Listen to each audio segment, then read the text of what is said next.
هل أقدر أدرس طب بعد ما أخلص دراسة الأوسبيلدونج؟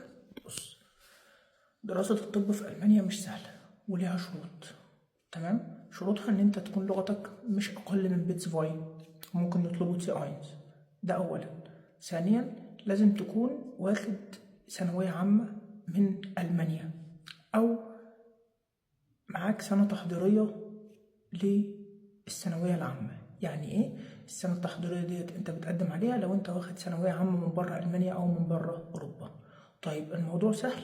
الموضوع كتحضيريا صعب، في الثانوية العامة بالذات ان انت بتحضر السنة التحضيرية ديت صعب، وان انت مختار مجال للأسف الشديد عليه تنافس شديد جوه ألمانيا، بالذات من الأجانب. يعني الألمان أصلا ما بيحبوش إن هم يدخلوا طب أو تمريض أو الشغلانات الصعبة اللي فيها للأسف الشديد مجهود بدني وعقلي، فعشان كده هتلاقي التنافس عليها شديد.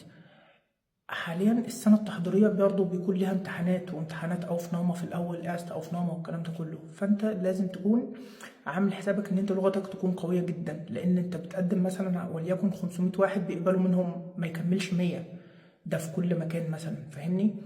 فأنت لازم تكون عارف خطتك إيه. دراسة الطب مش صعبة في ألمانيا، ولكن يعني مش سهلة، ولكن مش صعبة برضو، بس مش مستحيلة. يعني أنا مش عارف أقول لك إيه، بس هي مش مستحيلة ولكن صعبة، مش سهلة للأسف الشديد. يعني دراسة الطب هتحتاج منك مجهود كبير قوي ومجهود جبار، وممكن ما تعرفش.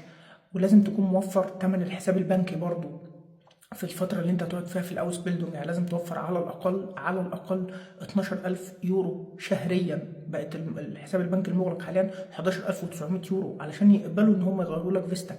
وطبعا ان انت تكون بتدرس مجال زي ده وتشتغل جنبه شغل جانبي، انت كده بتضيع وقت، انت كده بتهرج، انت مش هتنجح، لان المجالات ديت مفيش وقت ان انت تشتغل جنبها شغل جانبي. انت هتيجي تذاكر وبس. الراجل ده اللي بيعمل معادله نفسه ما بيبقاش عنده وقت ان هو اصلا يشتغل شغل جانبي، وبيجي على نفسه وبيجي على مذاكرته، وكله ده بيأخر في وقته.